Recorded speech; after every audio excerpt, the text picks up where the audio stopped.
नमस्कार दोस्तों, अपने वीडियोस में ध्रुव राठी बहुत सारी इतिहास के बारे में बताते हैं, लेकिन उन्होंने कभी भी अपने अतीत के बारे में नहीं बताया। आज आपको इस वीडियो में ध्रुव राठी की बचपन की कुछ ऐसा तस्वीर दिखाने वाला हूं, जो आज से पहले शायद आप लोगों ने कभी नहीं देखा होगा। आइए इस वीडियो में आपको लेकर चलता हूं ध्रुव राठी की बचपन की सफर पर। यह कहानी शुरू होता है अक्टूबर 1994 में। हरियाणा के शहर रोहतक में ध्रुव राठी का जन्म होता है एक छोटे से मिडिल क्लास परिवार में। उनकी मम्मी टीचर की नौकरी कर रही थी और उनके पापा एक इंजीनियर थे। कुल मिलाकर उनकी तनख्वाह तकरीबन 4000 रुपए थी महीने की। ज्यादा वीडियो आप लोगों को नहीं मिलेगा क्योंकि उस समय वीडियो कैमरा नहीं हुआ करता था। हाँ, कुछ फोटोज है जिसमें ध्रुव राठी अपने माता पिता का चेहरा ब्लर कर रखे हैं प्राइवेसी के लिए। बचपन में ध्रुव राठी को ट्रैवल करने को बहुत मिलता था क्योंकि उनके नाना बीएसएफ में नौकरी करते थे।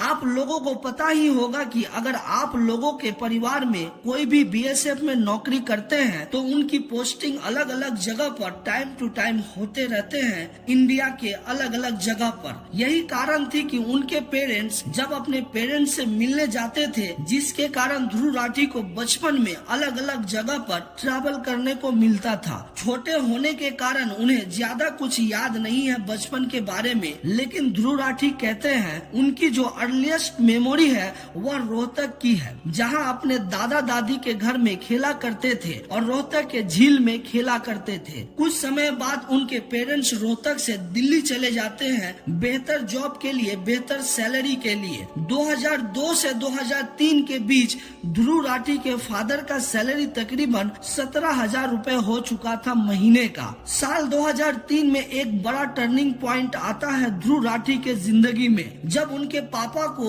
और भी बेटर सैलरी ऑफर की जाती है मलेशिया के शहर कुआलालंपुर में, और इसके चलते उनके पापा मलेशिया शिफ्ट हो जाते हैं। लेकिन ध्रुव राठी और उनके मम्मी और उनके भाई शिफ्ट नहीं होते हैं क्योंकि जो सैलरी ऑफर की गई थी वो ज्यादा थी, लेकिन इतनी भी ज्यादा नहीं थी कि अगर पूरा परिवार वहाँ रहने लग जाए तो रहने का खर्चा बढ़ जाएगा। लेकिन ध्रुव राठी साल में एक बार मलेशिया का चक्कर लगाते थे।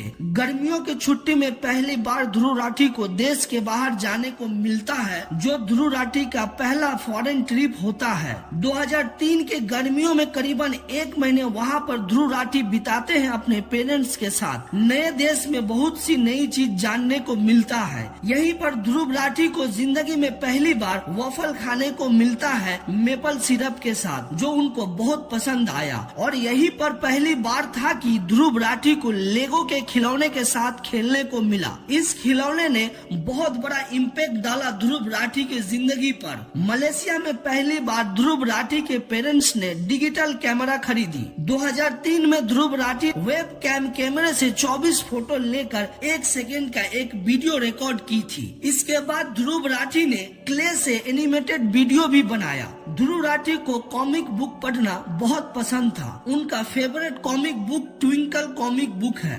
बचपन में पोपाय कार्टून उनका फेवरेट कार्टून था, जिससे उन्होंने हेल्दी खाना खाना सीखा। और ध्रुव राठी 12 साल के उम्र के बाद उन्होंने कभी भी पेप्सी कोका कोला जैसी सॉफ्ट ड्रिंक नहीं पी, क्योंकि इतना ऑब्सेस्ड हो गए थे हेल्दी खाने से। 2008 में ध्रुव राठी के उम्र 14 से 15 साल होने के बाद उनको बुक पढ़ना बहुत पसंद आने लगा। सत्यजीत रे की किताबें और फेलुदा के किताबें उनको पढ़ना बहुत पसंद था। इसके बाद उनका इंटरेस्ट मैकेनिकल रोबोट्स में आने लगा, जब उनके पेरेंट्स ने उनको लेगो ब्लॉक्स खरीद के दिए थे, जिसको इस्तेमाल करके एक ऐसी रोबोट बनाया जा सकते थे जिसमें लाइट सेंसर थे, टच सेंसर थे, जिनकी खुद की प्रोग्रामिंग करी जा सकती थी। ध्रुव राठी इसे घंटों तक इतना ऑब्सेस्ड रहते थे कि उन्होंने अपना खुद का एक रोबोट बनाया, जिसमें उन्होंने एक ऐसा प्रोग्राम सेट किया जिसे एक डिजिटल कैमरा लेकर जाए और जहां कहीं यह टकराए इसका टच सेंसर एक्टिवेट हो जाए और कहीं और चलने लग जाए। ऐसा नहीं था कि वह बहुत जीनियस या टैलेंटेड लड़का थे। उनके स्कूल में एक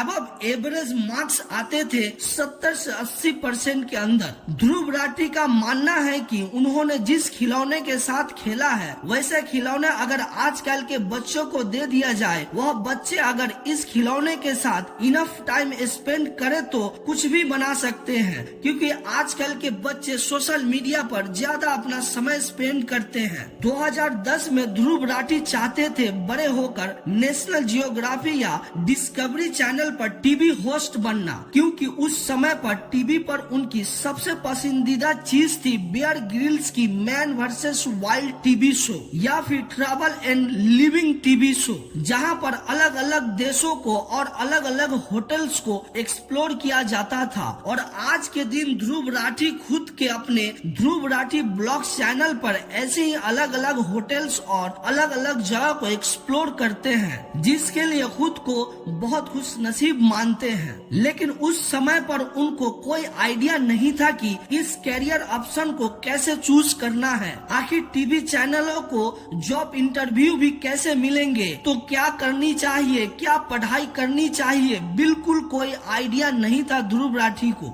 दिसंबर 2011 अरविंद केजरीवाल, अन्ना हजारे और कई सोशल एक्टिविस्ट धरने पर बैठते हैं देश में हो रही करप्शन के खिलाफ। मीडिया में इन प्रोटेस्ट को कमाल की पॉजिटिव कवरेज मिलती है, जो कि आज के दिन इम्पॉसिबल है इमेजिन करना कि किसी भी प्रोटेस्ट को इतनी पॉजिटिव कवरेज दे मीडिया। लेकिन यही कारण था कि ध्रुव राठी को पॉलिटिक्स में इंटरेस्ट जागता है। पॉलिटिक्स से उनके परिवार का दूर दूर तक कोई रिश्ता नहीं था। उनके परिवार में या उनके रिश्तेदार में एक भी मेंबर ऐसा नहीं था जो पॉलिटिक्स से जुड़ा हो। ध्रुव राठी को 2011 से पहले पॉलिटिक्स में जीरो इंटरेस्ट था, क्योंकि उनके परिवार में 3 लोग आर्मी में हैं। उनके नाना, उनके मामा, उनके मौसा और कई लोग खेती करते हैं। यहाँ तक कि उनके पापा के समय में इंजीनियर बनना भी बहुत रेयर केस था। वापस ध्रुव राठी के कहानी पर आते हैं। 2012-13 के बाद ध्रुव राठी को पॉलिटिक्स में और ज्यादा इंटरेस्ट आने लगा, जब पहली बार आम आदमी पार्टी की सरकार बनती है दिल्ली में। फेमस 49 डे गवर्नमेंट बनती है अरविंद केजरीवाल की। और साल 2014 में जब एक नए प्रधानमंत्री बनते हैं नरेंद्र मोदी, तो ध्रुव राठी का इंटरेस्ट और ज्यादा बढ़ जाता है पॉलिटिक्स में। बहुत से लोगों की तरह ध्रुव राठी को भी बहुत खुशी हुई जब कांग्रेस पावर से हट गई और एक ऐसे इंसान पावर में आए जिन्होंने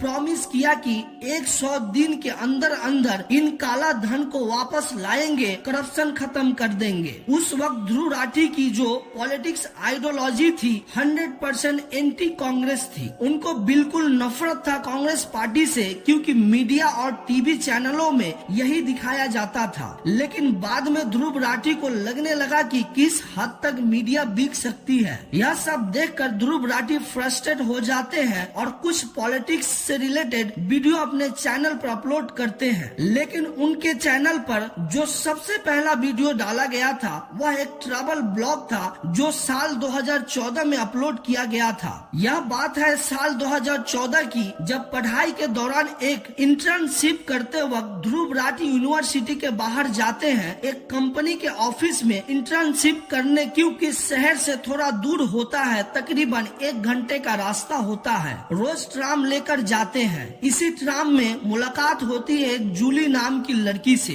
क्योंकि रोज सुबह दोनों सेम ट्राम इस्तेमाल करते थे, क्योंकि जूली अपनी स्कूल जाती थी और ध्रुव राठी अपने इंटर्नशिप। और यही से ठीक 7.5 साल बाद ध्रुव राठी और जूली का शादी हो जाता है। 2014 वही साल होता है जिस साल ध्रुव राठी अपना पहला वीडियो यूट्यूब पर अपलोड करते हैं। इसी साल उनका यूट्यूब पर वीडियो डालने का शौक पैदा होता है, क्योंकि उनका बचपन से ही वीडियो बनाने का बहुत शौक था। और फिर उन्होंने यूट्यूब प्लेटफॉर्म का इस्तेमाल करना शुरू कर दिया और रेगुलर वीडियो अपलोड करना शुरू कर दिया। 2017 में 50,000 प्लस सब्सक्राइबर उनका क्रॉस हो गया था यूट्यूब चैनल पर। लेकिन उनके पेरेंट्स को लगता नहीं था कि यूट्यूब पर कोई कैरियर है, और ध्रुव राठी का भी मानना था कि अगर कैरियर बन भी जाता है तो बहुत ज्यादा पैसा कमा नहीं पाऊंगा, इसीलिए अपनी पढ़ाई को कंटिन्यू रखना चाहा। और आगे चलकर 2018 में ध्रुव राठी ने मास्टर्स की पढ़ाई खत्म की। उसके बाद एक और बैचलर्स कोर्स उन्होंने किया इकोनॉमिक्स और बिजनेस मैनेजमेंट की फील्ड में, और यह वाली तो सिर्फ शौक के लिए किया था, ताकि वह जो वीडियो बना रहे हैं उसको और बेहतर तरीके से बना सके। 2017-18 के बाद ध्रुव राठी यूट्यूब को अपना फुल टाइम करियर मानने लगे और पढ़ाई को सेकंड नंबर पे रख दिए, क्योंकि उन्हें अंदर ही अंदर खुद पर बहुत भरोसा था। उन्हें लगता था कि यूट्यूब पर मैं ऐसा कुछ कर सकता हूँ जो आज तक किसी ने भी कभी नहीं किया होगा। फिर क्या था दोस्तों, ध्रुव राठी ने अपने भरोसे के दम पर वह मुकाम हासिल किया जो आज सारी दुनिया जानती है, और उन्होंने जो खुद को बनाना चाहा उसे आज उन्होंने बना पाए। ध्रुव राठी कहते हैं, आप जब किसी चीज को लेकर पैशनेट होते हैं, सही में आप अपने दिल से किसी चीज को करना चाहते हैं, तो उस चीज में कंसिस्टेंसी और डिसिप्लिन बनाना आसान हो जाता है। पूरी तरह से आसान तो नहीं होता है, आपको एफर्ट्स तो लगाना पड़ेगा, लेकिन काफी हद तक आसान हो जाता है। 3 इडियट्स मूवी का एक डायलॉग है, कामयाब होने के लिए नहीं, काबिल होने के लिए पढ़ो। ध्रुव राठी का फोकस कभी भी यह नहीं रहा है कि यूट्यूब पर सब्सक्राइबर बनाना, बल्कि पूरे यूट्यूब करियर में उन्होंने फोकस किया है अपने आप में इम्प्रूव कैसे किया जा सके, कैसे अपने वीडियो की क्वालिटी इम्प्रूव कर सकता हूँ, कैसे जो मैसेज आप तक पहुँचाना चाहता हूँ और बेहतर तरीके से पहुँचा सकूँ। सिर्फ इन बातों पर ही ध्रुव राठी ने फोकस किया है और आज लोगों ने उन्हें बहुत प्यार और सपोर्ट दिया, जिसके कारण आज उनके YouTube चैनल पर 17.7 मिलियन सब्सक्राइबर है। आप सभी को ध्रुव राठी की बायोग्राफी कैसा लगा हमें कमेंट में जरूर बताएं। मिलते हैं हम अगले वीडियो में। अगर वीडियो अच्छा लगा तो हमारे इस चैनल को सब्सक्राइब करके बेल आइकन को दबा दे, ताकि आने वाली हर वीडियो की नोटिफिकेशन सबसे पहले आपको मिले। धन्यवाद।